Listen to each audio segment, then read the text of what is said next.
This is an entire page in your first aid book. So take a sip of that coffee and focus back in as we beast mode this content. We are perfectly aware that myocardial infarctions occur when there is a decrease in blood flow so severe that we quickly progress from myocyte swelling to necrosis. We are particularly concerned about the left anterior descending coronary artery. It has to cover the most territory, followed by the right coronary artery, and the right coronary artery is very important in supplying the SA and AV nodes. Now, the third most common artery to be concerned about is the left circumflex. This comes off the left main coronary. Now, expect to see signs of excessive sympathetic nervous system activity, such as sweating, nausea, and vomiting. These people are in pain. They're afraid. They're going to activate the sympathetic nervous system. Now, the pain is going to be described as retrosternal, behind the sternal wall. Why is it going to be retrosternal? Because that is where the ischemic myocardium is located. The referred pain classically describes pain radiating into the arm. Why does this occur? This occurs because the afferent sensory fibers from the heart and from the skin of the arm both use the same dorsal root ganglion in the C7 to T5 distribution. The brain can misinterpret the afferent pain signals from the heart as also coming from the arm. So let's examine what is going on at a histopathologic level. In the first 0 to 4 hours, we see nothing. We see no gross or microscopic changes, but there is still a risk of arrhythmia, heart failure, and cardiogenic shock. Why? Why do we see nothing but then still have all these risks? It takes a while for there to be sufficient leak of intracellular enzymes and activation of other enzymes within the cells to occur before we can actually see the cellular damage. But the hypoxic environment still puts us at risk for a hypocontractile heart in the case of heart failure or cardiogenic shock. Remember, without adequate oxygenation, the heart is going to flip over to anaerobic metabolism. This leads to a dramatic reduction in the production of ATP. What else are we going to get? We're also going to get an increase in lactic acid. The decrease in ATP disrupts the function of the sodium-potassium ATPase pump. Now, what happens to this pump when there's much less available ATP? It does not work very well. So then we accumulate sodium intracellularly. This is very important because it pulls in water, and this causes cellular edema. And we accumulate potassium extracellularly. And we accumulate potassium extracellularly. This can increase our risk for arrhythmia, secondary to hyperkalemia. So let's look at the features of an MI visible in the first 4 to 24 hours. Your step 1 exam will describe the histopathologic changes or provide you an image of the microscopy slide. Then you have to identify the time frame or the greatest risk for the time frame that you're in.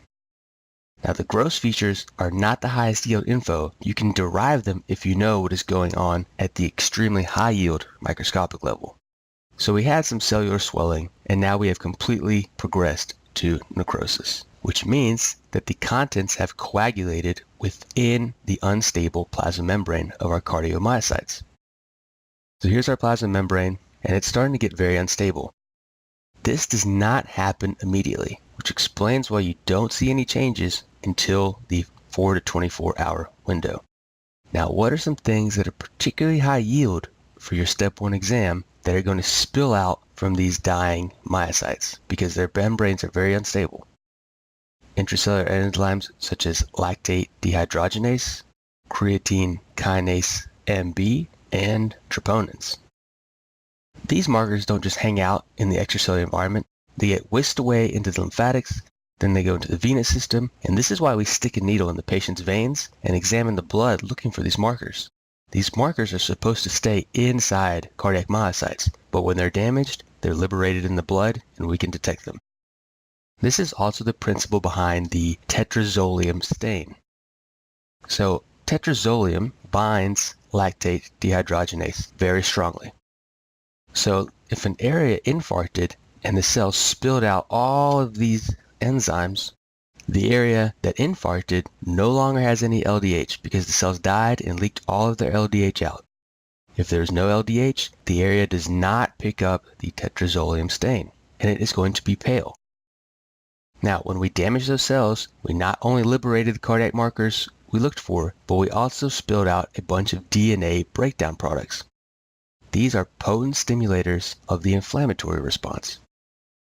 In addition to that, these cells are exposed to a very hypoxic environment. Remember, hypoxia is going to induce the release of a transcription factor, hypoxia-inducible factor. This turns on a bunch of inflammatory genes, including the production of vascular endothelial growth factor. Now, which cells are going to be the first to respond to this inflammatory trigger? How about neutrophils, or polymorphonucleocytes?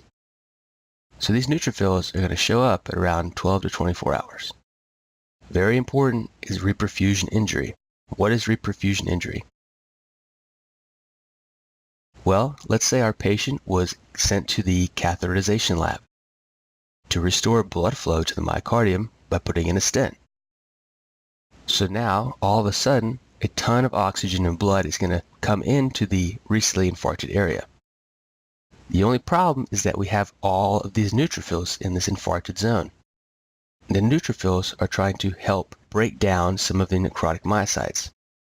So these neutrophils use oxygen to make reactive oxygen species. This actually leads to more damage. Now, what else is delivered to this infarcted area during reperfusion? How about calcium? Calcium's in the blood, right?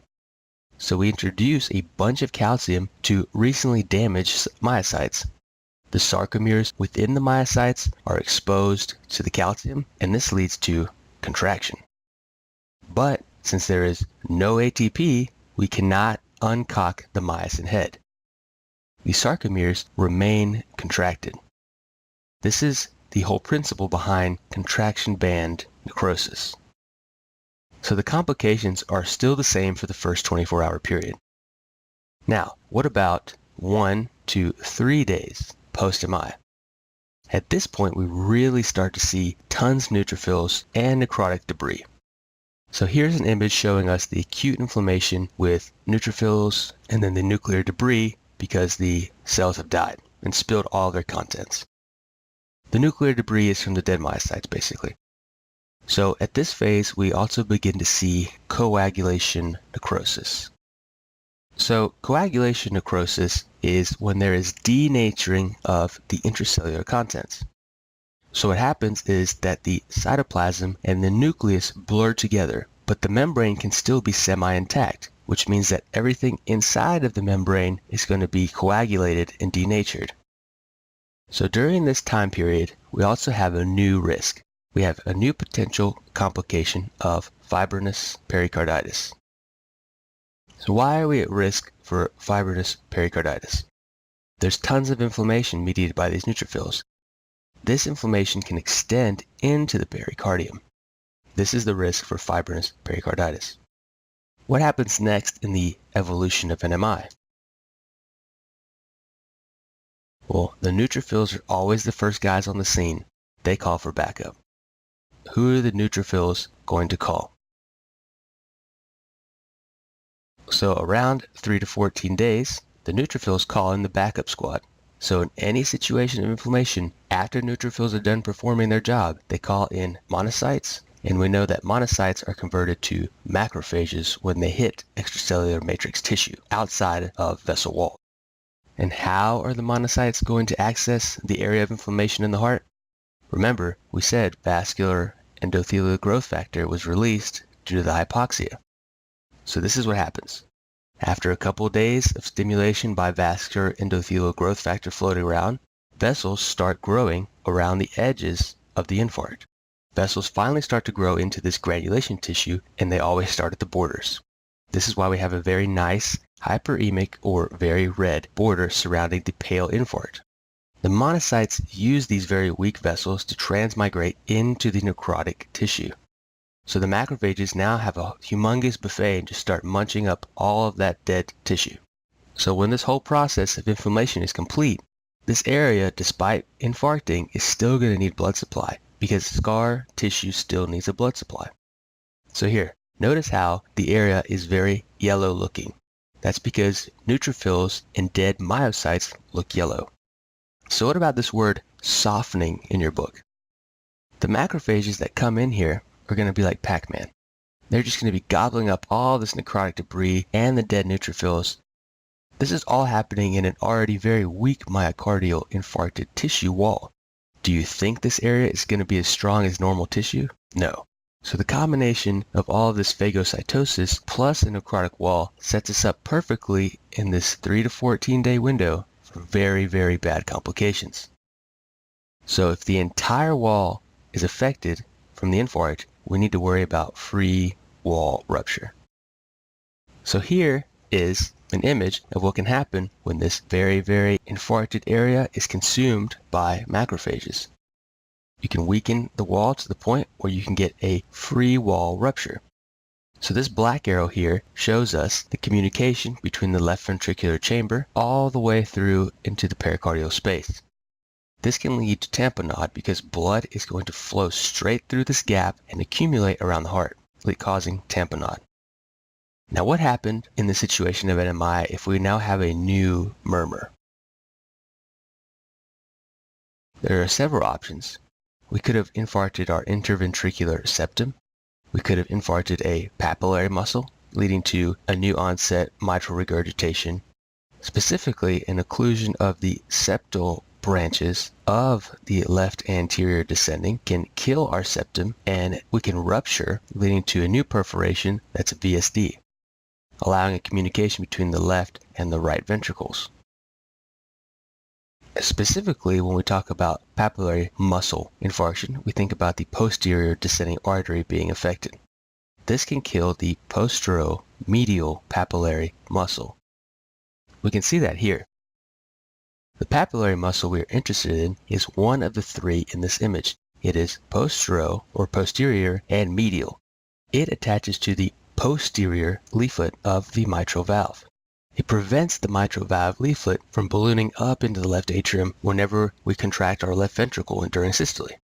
But guess what happens when we infarct it? The mitral valve leaflet will have nothing holding it back from flailing up into the ventricle during systole. We now have an acute onset of mitral valve regurgitation. One last thing we need to be worried about is the formation of a pseudoaneurysm. So pseudo means false, and aneurysm is Greek for dilation. So what about this is false? The layers of the heart involved and the time. So false aneurysms occur in the 3 to 14 day window. And as you can see, there's only one layer within the wall of this aneurysm. We infarcted the endocardium, we infarcted the subendocardium, and the myocardial tissue. All of these are gone.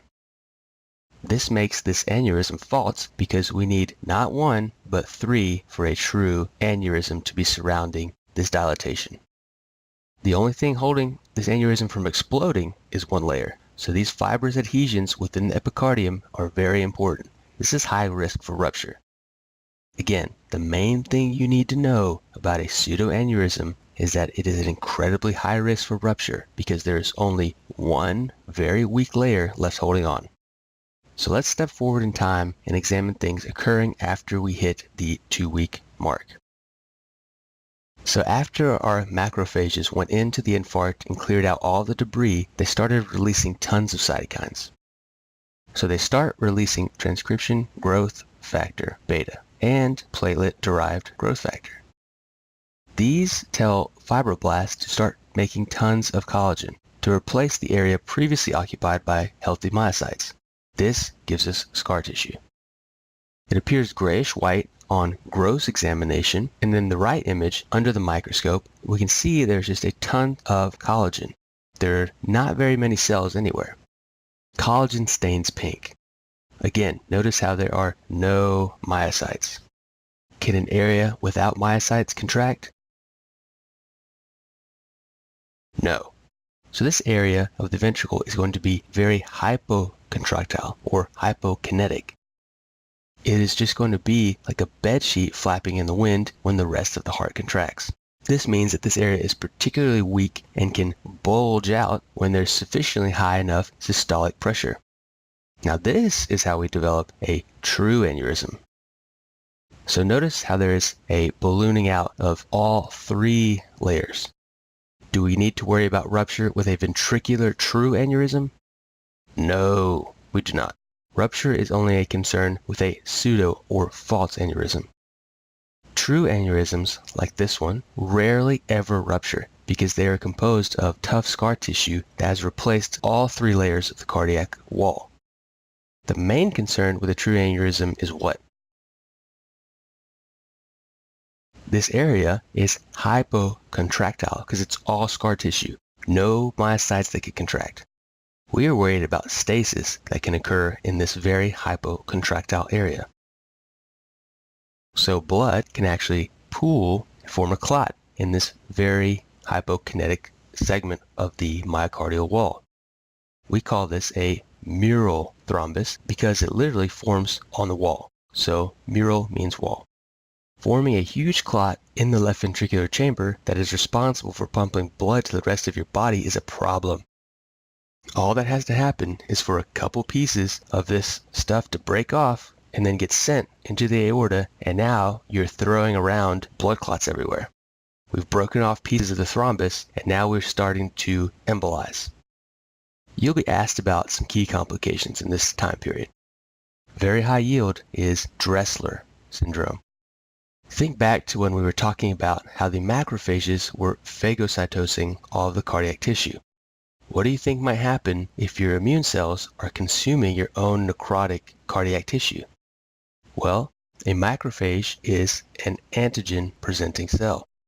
All that has to happen is for a macrophage to take a cardiac antigen and slap it onto a major histocompatibility complex number 2, and guess what happens when it communicates with a helper T cell? Now we've, boom, activated our immune system against our own heart. And this is the whole concept behind Dressler syndrome. Alright, so we spent an appreciable amount of time discussing the pathology behind an MI, but we did it for a reason. Extremely high yield, you must know it. Now let's move on and keep talking about myocardial infarctions.